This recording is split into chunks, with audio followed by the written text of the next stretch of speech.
Boa noite, o Jornal da Guará está no ar e você vai ver nesta segunda-feira. Vara da Infância e Juventude suspende atendimento no terminal rodoviário de São Luís por insegurança na estrutura física do local. Maranhão tem baixo índice de cobertura com mamógrafos. Número é inferior ao recomendado pela OMS. Gasolina está mais barata, mas consumidores reclamam que baixa ainda não foi percebida. TRE anuncia projeto piloto para facilitar o recadastramento biométrico no estado. E ainda, as ações que estão sendo feitas para reverter o quadro de fome e desnutrição no estado. Agora, no Jornal da Guará.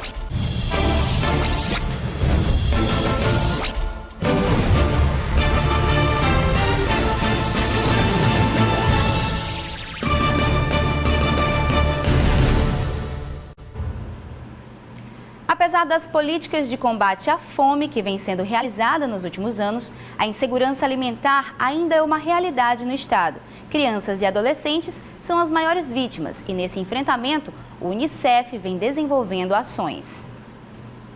Dados da síntese de indicadores sociais do IBGE revelam que entre os anos de 2016 e 2017, a pobreza da população passou de 25,7% para 26,5%. Enquanto os extremamente pobres, que vivem com menos de R$ 140 mensais, aumentaram de 6,6% em 2016 para 7,4% em 2017. Aqui no Maranhão, índices de insegurança alimentar chegam a afetar pouco mais de 60% da população. Há 2 anos, o estado concentrava o menor percentual de rendimento domiciliar abaixo da linha da pobreza. Números que não são novidade para quem atua na defesa dos direitos das crianças, ajuda a dar respostas às necessidades e contribui para o desenvolvimento delas. A Unicef trabalha com informações e com dados que já são do conhecimento da gestão das políticas públicas, dos pesquisadores e dos especialistas, especialmente no Maranhão. A gente sabe que os desafios são grandes. Na verdade, é por essa razão que nós trabalhamos no Maranhão, nós trabalhamos com políticas públicas, com parceiros, com governos municipais, com o governo estadual, com sociedade civil e com os especialistas para enfrentar o problema da pobreza multidimensional, dentro do qual se insere o tema do acesso a condições nutricionais e de alimentação adequadas. De acordo com o Fundo das Nações Unidas para a Infância, Unicef, 6 em cada 10 crianças no Brasil vivem na pobreza. O governo do Maranhão é nosso parceiro no convite, no engajamento dos municípios. O Maranhão é o estado que tem o maior número de municípios engajados no selo Unicef. São 180 municípios que participam do selo Unicef. O Tribunal Regional Eleitoral do Maranhão anunciou um projeto piloto para facilitar na biometrização de todos os eleitores maranhenses. A meta é ter o voto 100% através da biometria em outubro do ano que vem. O TRE do Maranhão anunciou o projeto piloto para os eleitores que têm domicílio eleitoral no município de Alcântara, mas que trabalham ou moram em São Luís. A ideia do TRE foi facilitar o acesso do eleitor nesse processo de recadastramento biométrico. Nós resolvemos utilizar Alcântara pela proximidade com São Luís como um projeto piloto para que eleitores de Alcântara que estejam em São Luís, mas que mantenham vínculo de alguma maneira, vínculos pessoais, vínculos emocionais com a cidade, possam fazer o seu recadastramento biométrico aqui na cidade de São Luís, sem necessariamente voltar à zona de Alcântara para fazer todo esse procedimento. A pretensão é estender esse projeto para outras regiões do estado e, claro, facilitar a vida do eleitor. Essa é só uma das medidas do TRE do Maranhão para atingir a meta de chegar a dezembro deste ano com 100% dos municípios com biometria e acabar com as fraudes no dia das eleições. Todo eleitor do Maranhão, em 31 de dezembro de 2019, estará com título biometrizado. Ninguém sem biometria. Na eleição de 2020, todo mundo vai votar com a impressão digital. Dos 4.546.172 eleitores maranhenses, quase 81% já realizaram a biometria. Isso representa mais de 3.600.000 pessoas. Mesmo assim, ainda são mais de 890 mil eleitores que precisam registrar a digital. Na cidade que não é sede de zona eleitoral, o cidadão pode ir para qualquer um dos 41 municípios que estão no processo de revisão eleitoral em andamento. Marcos Saldanha já está aqui comigo para falar de política. Boa noite, Marcos. Boa noite. Não é difícil acertar qual o tema de hoje, né? É verdade, né? Flávio Dino e Bolsonaro, foco na política nacional essa semana. Pois é, não é de agora, né, que o duelo entre ambos tem se tornado, assim, muito forte, né? Só que dessa vez aconteceu uma coisa muito interessante. Talvez o próprio Bolsonaro tenha sido o maior cabo eleitoral do Flávio Dino, no sentido que é ele que tem puxado o nome do Flávio Dino e tem colocado essa contraposição, considerando que o próprio Bolsonaro já tem falado, tem dito claramente que tem interesse na sua reeleição. O PSL está crescendo e quer mais fundo partidário já para essa eleição municipal do próximo ano, para se fortalecer, ganhar um corpo maior.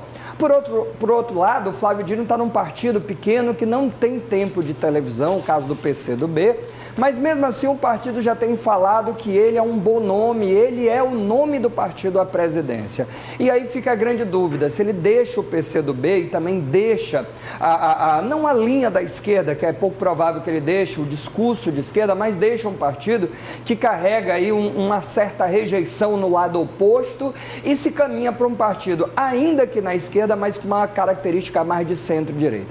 Na verdade, analistas já dizem que o caminho que o Flávio Dino tem feito desde um tempo para agora é caminhar mais ao centro. Não à toa o diálogo com o DEM é muito bom, não só no Maranhão, mas também com o presidente da Câmara Federal, o Rodrigo Maia. Esse diálogo, ele ajuda muito no trâmite político e cada vez que o Flávio Dino conseguir usar o Maranhão como uma referência, como um escudo, esse consórcio que ele lidera no Nordeste e que tem tido muita força, mas ele já se colocando aí num papel de protagonista e ao mesmo tempo, no cenário nacional, conseguir deixar um pouco essa marca que não que ele seja, mas que se coloca dele ser radical, dele ser esquerdista, e isso considerando toda a rejeição que se tem a Lula ainda, quer dizer, ele já vai se apresentando com o nome. Agora a gente não sabe se o Flávio vai trocar o certo pelo duvidoso. O certo é que ele termine o mandato e tenha força de eleger o próximo governador sucessor e talvez pensar no Senado. É muito difícil prever o Flávio Dino sem cargo, por exemplo, né? Ainda que eleja o governador, mas que não tenha nenhum cargo e fique aguardando uma lacuna. Ele pode também sair para deputado federal e aí está fazendo uma ponte muito forte no Congresso. O que é difícil pensar é que ele saia para presidente sem de fato ter uma envergadura, sem de fato ter aquilo que a gente vem falando há muito tempo, a uma unidade da esquerda. Já por outro lado, o Bolsonaro continua com seus fiéis seguidores, né? Ele ainda tem, embora defenda o discurso da não ideologia, o ponto forte dele ainda é a questão da ideologia, não há discurso, não há entrevista que ele não fale disso, né? Mas ele derrapa muito, parece que o Bolsonaro ainda não entendeu a questão do cargo político, ele ainda não consegue separar muito bem essa nuance de que o cargo exige ações institucionais, algumas coisas do politicamente correto, não é que ele deve ficar preso a isso, mas para que fazer fumaça toda vez que vai dar uma entrevista e vai falar? Eu acho que isso e foi até bem corajoso, né? Porque, mais uma vez, uma das declarações muito polêmicas, ele foi contra as últimas pesquisas que o governador do Maranhão foi eleito o melhor governador do país e ele justamente, uma das comentários dele mais polêmicos, disse que não, o pior é o do Maranhão, né? Pois é, então ele faz, quer dizer, ele parte para o duelo e como ele é presidente eleito, ele tem uma envergadura nacional maior, ele acaba projetando o Flávio Dino, quer dizer, ele ajuda o Flávio Dino, que na verdade, o Flávio Dino várias vezes foi lançado o nome dele, ele teve uma certa prudência, aí o Jair Bolsonaro vem e impulsiona, já coloca ele como um rival a ser vencido, então o Flávio Dino provavelmente nesse sentido agradece, né? Como ele já agradeceu até. Pois é isso. Vamos acompanhar. Sim. Agora olha essa situação que o Ministério Público Estadual revelou. Das 162 escolas da rede municipal de São Luís, somente 69 têm bibliotecas. O percentual representa 42% das unidades escolares.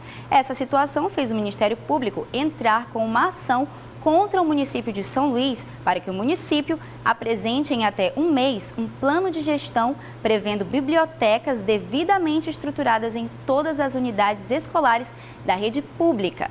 O Ministério Público também já havia ajuizado uma ação contra o Estado do Maranhão, pedindo que no mesmo intervalo de tempo o governo garanta bibliotecas estruturadas em mais de 1.000 escolas públicas estaduais. Fora do Brasil, no jornal É o País de maior circulação da Espanha, a reportagem mostra as capitais de Alagoas e Maranhão como destaques nacionais pelo incentivo à leitura e investimentos na construção e reforma de bibliotecas públicas. Cidades que decidiram investir na educação em vez de levantar grandes estruturas para a Copa. Aqui, o Conselho Regional de Biblioteconomia teve que buscar o apoio das promotorias de Justiça de Defesa da Educação para alertar sobre a situação precária das bibliotecas no estado e até a ausência de profissionais formados e registrados no Conselho. Quando a gente assumiu a gestão do Conselho Regional, nós colocamos como meta, desenvolver uma campanha estadual que pudesse realmente fazer uma mobilização junto à classe de bibliotecários e junto aos gestores públicos e ao Poder Legislativo, tanto municipal como estadual, no sentido de fazer com que essa lei seja cumprida.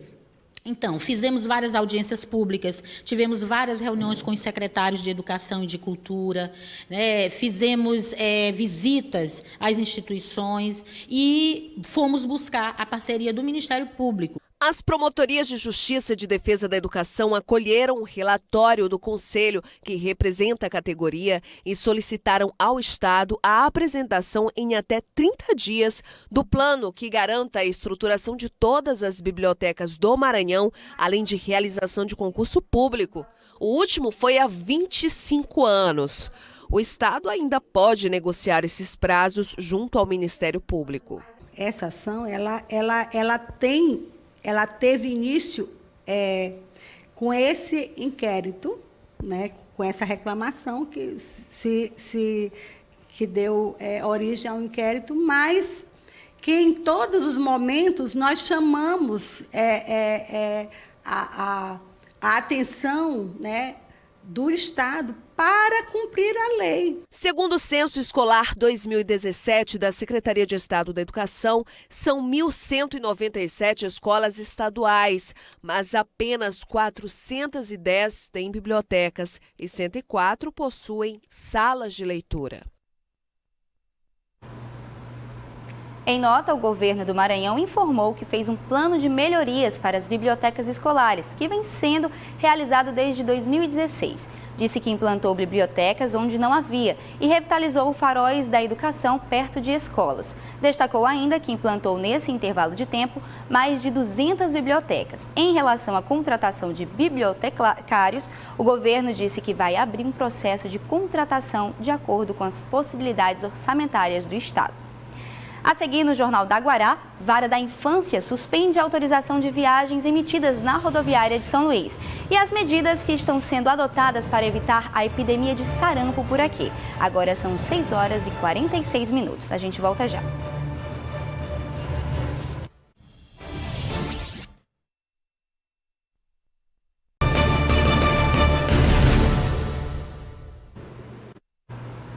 Um relatório assinado pela Defesa Civil em março condenou parte da estrutura da rodoviária de São Luís por falhas na manutenção. Há tempos, a rodoviária está com estrutura em risco e, por conta disso, a Justiça decidiu suspender atendimento da autorização de viagens para crianças e adolescentes no posto de atendimento avançado da 2ª Vara da Infância e Juventude. Segundo a juíza que tomou a decisão, a rodoviária não disponibilizou um local adequado e, com isso, não foi possível a continuidade dos serviços.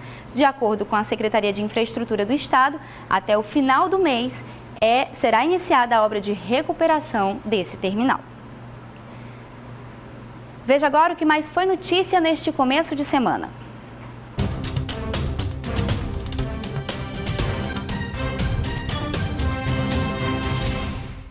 governo do estado entregou neste final de semana a Praça da Juventude, no bairro João de Deus. A praça é um projeto da Secretaria Extraordinária de Estado da Juventude e da Secretaria de Estado de Esportes e Lazer, para garantir acesso gratuito às práticas esportivas a jovens que residem em locais sem acesso a equipamentos públicos de esporte. O governador Flávio Dino e outras autoridades estiveram no evento.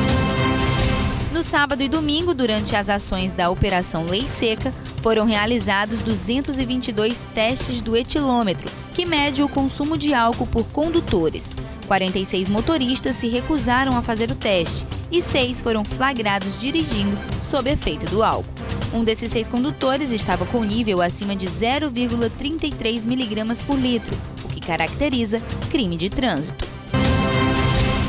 Dados divulgados pela Sociedade Brasileira de Mastologia mostram que o percentual de cobertura mamográfica de 2017 nas mulheres da faixa etária entre 50 e 69 anos, atendidas pelo Sistema Único de Saúde, é o menor dos últimos 5 anos. No Maranhão, o percentual teria alcançado menos de 15%, número bem abaixo dos 70% recomendados pela Organização Mundial de Saúde.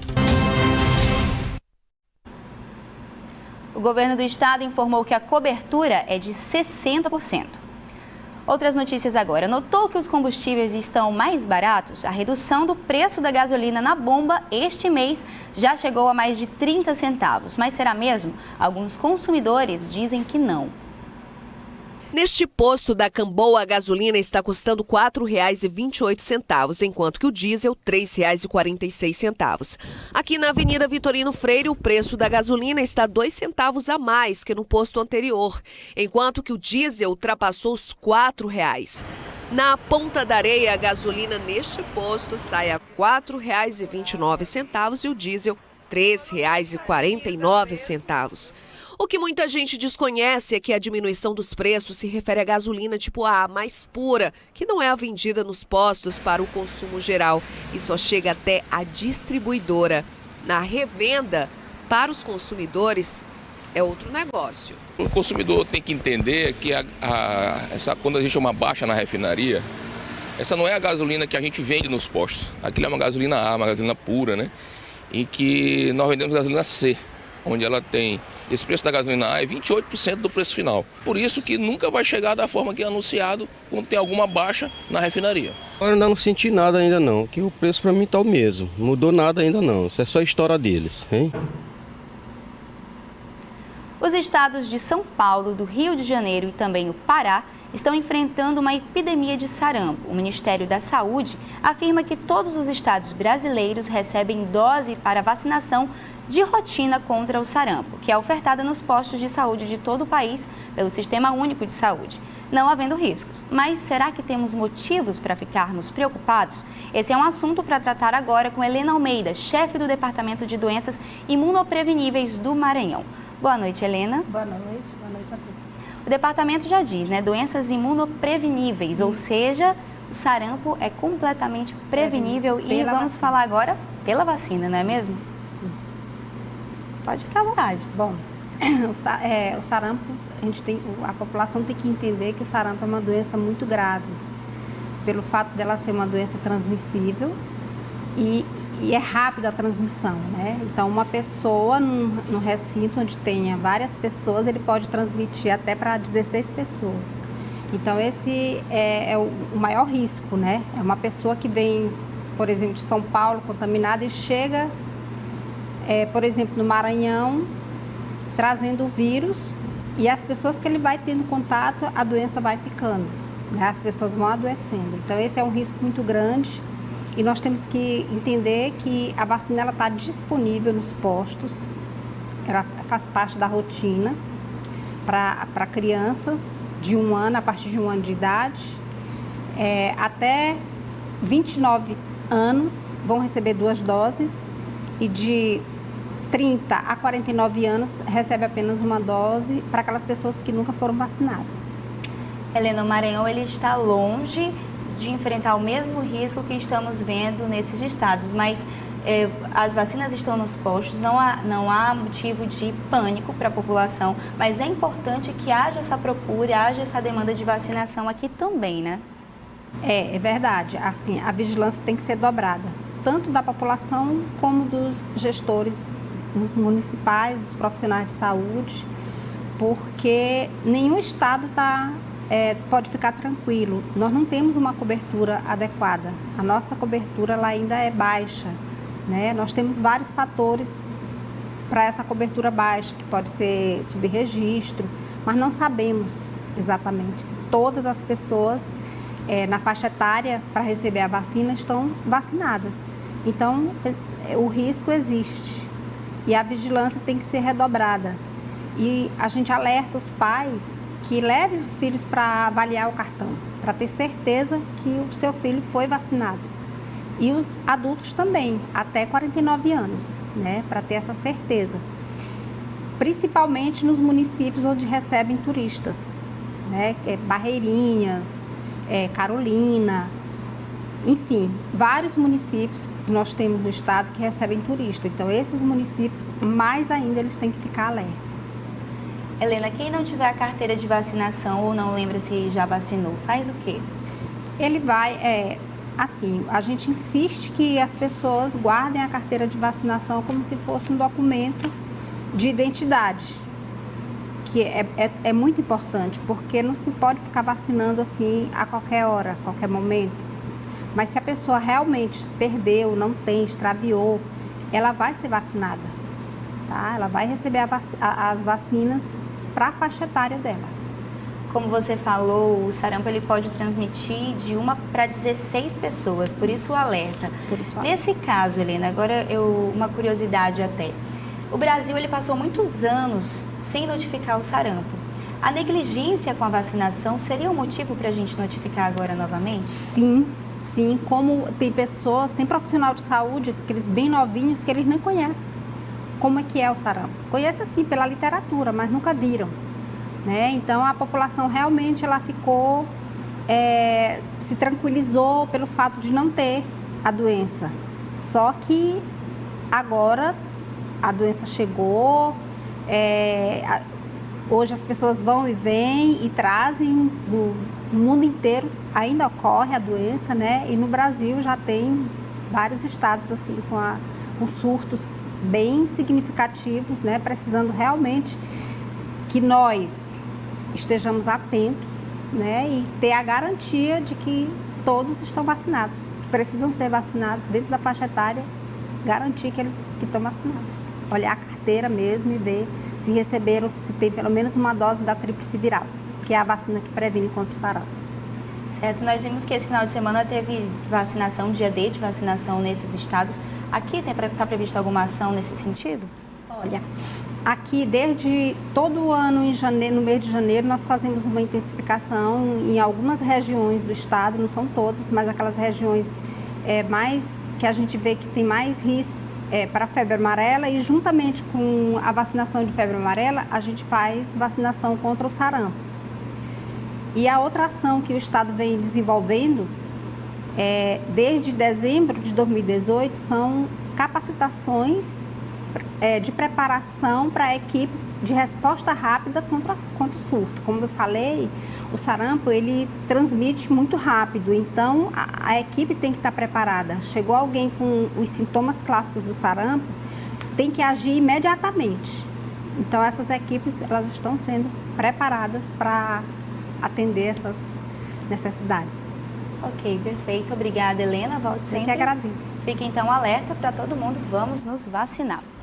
No próximo bloco, cuidado com a volta nas férias nas estradas federais e ainda as ações para incentivar a doação de sangue para o Hemomar. Agora são 6h59.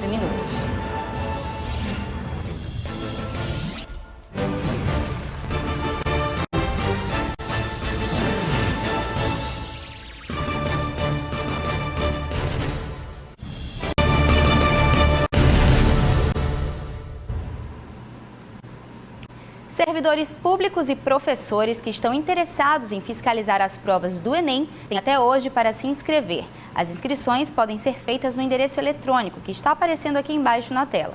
Um dos requisitos é ter concluído o ensino médio. As provas do Enem acontecem nos dias 3 e 10 de novembro. 267 mil pessoas estão inscritas no Enem aqui no estado. A baixa no estoque de bolsas de sangue está fazendo com que muitas entidades engajadas em campanhas para doar mais façam a doação. A meta é colocar até 1.000 bolsas no estoque do Hemomar. Esta é a primeira vez que Jéssica doa sangue. E o sorriso no rosto não esconde a alegria de poder ajudar. Sim, é uma satisfação muito grande, porque eu sei que eu vou salvar vidas, né? Então é uma alegria muito grande. Primeira vez e eu vou doar outras vezes, porque é muito rápido, não dói.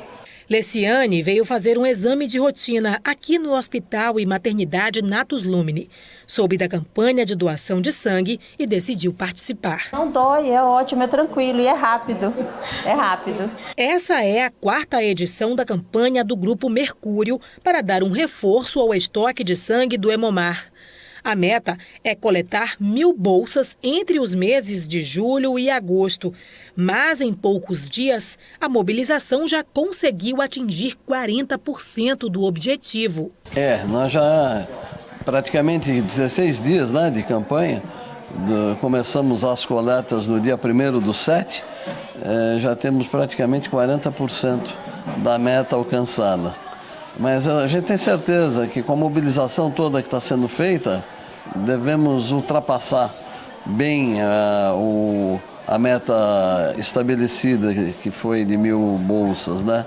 Realizadas anualmente, as campanhas do Grupo Mercúrio têm o objetivo de estimular a prática regular da doação de sangue entre os maranhenses e, ao longo desse mês, vai passar pelas empresas do grupo com a presença da unidade móvel do Hemomar para realizar as coletas. Olha, essa é a 4ª campanha nossa, né?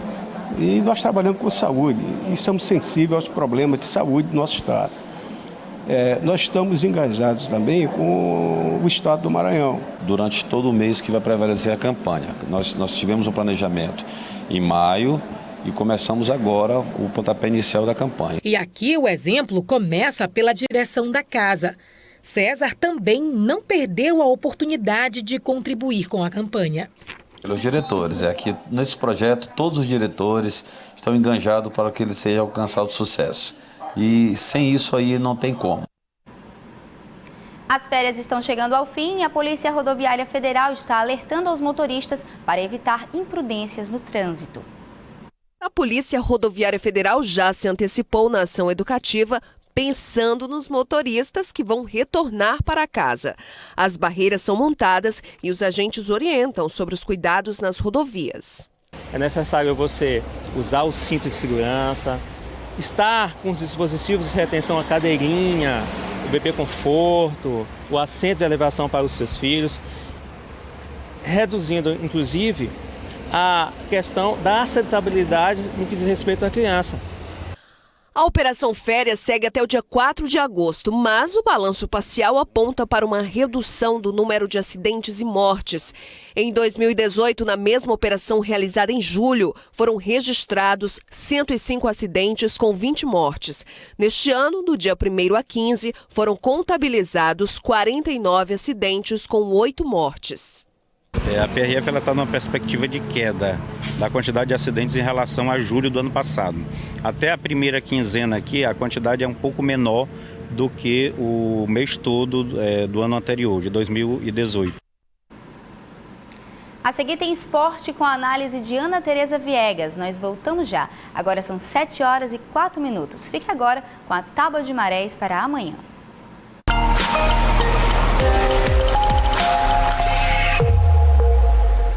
A primeira baixa-mar com 1,1 metro acontece às 4h52.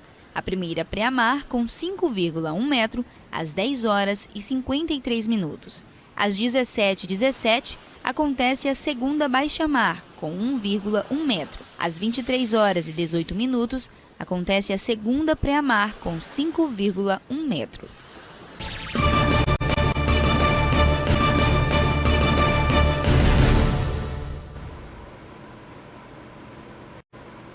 Agora o esporte aqui no JG.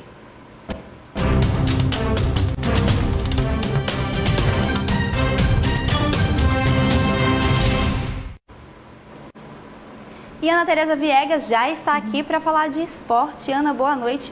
O Imperatriz não foi bem contra a Confiança? Pois é, Mari, boa noite a você, boa noite a todos que acompanham o Jornal da Guará. Imperatriz jogou fora de casa, não jogou bem, uma Arena Batistão lotada, casa do Confiança, casa do Dragão, perdeu por 3-1. Vamos aos gols. O primeiro gol do Confiança saiu com o Marcelinho de cabeça, abriu o placar 1-0. Depois o Renan Gorni marcou o segundo, logo no início também do segundo tempo. O Ítalo fez o terceiro gol do Dragão, 3-0 até aí, né? E aí o Manuel descontou também pro Imperatriz, tá? E o Manuel descontou de pênalti para o Imperatriz. Então, com a vitória, o Confiança assumiu o primeiro lugar do Grupo A da Série C. O Imperatriz, que estava no G4, caiu para a 5ª colocação.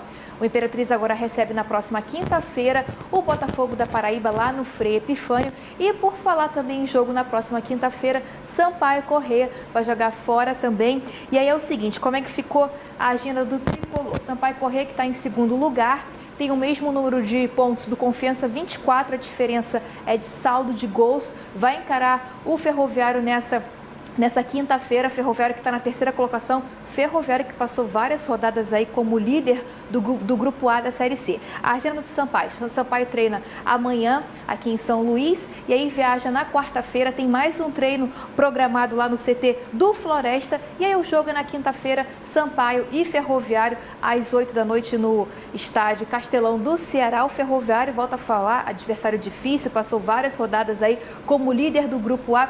Para esse jogo contra o Ferroviário, o técnico João Brigatti tem todos os jogadores à disposição, então ele pode repetir aí a última formação do Tricolor. Mariana. Obrigada, Ana. Boa noite e boa semana para você. Boa semana a todos. E só registrando, Mari, que Sampaio Basquete já tem seu adversário, que é o Vera Cruz. E aí agora a LBF dá só uma paradinha, porque tem os Jogos Pan-Americanos, que inclusive a Record News vai transmitir a partir dessa sexta-feira.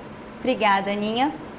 Agora, uma pergunta. Para você, o que é arte? O conceito diversificado inspira artistas dos mais variados. No Centro Cultural Vale, uma artista autodidata passou as suas técnicas em arte têxtil. E o resultado nós vamos ver agora nessa reportagem. Quem disse que costurar não é uma arte? É também a prática da paciência e da criatividade.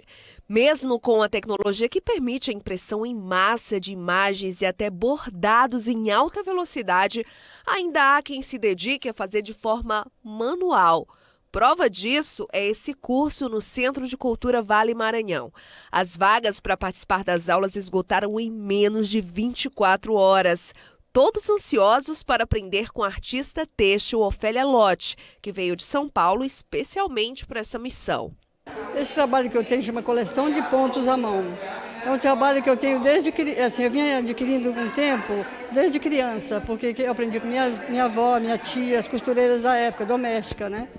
E eu venho colecionando, são pontos tirados de internos e externos de roupas. São duas turmas, uma pela manhã e outra à tarde. Esses alunos dedicados estão aprendendo sobre a costura em relevo, que é bem diferente do bordado, pois as linhas, que podem ter diferentes cores, parecem andar, deslizar pelo tecido e até formar relevos com a impressão tridimensional.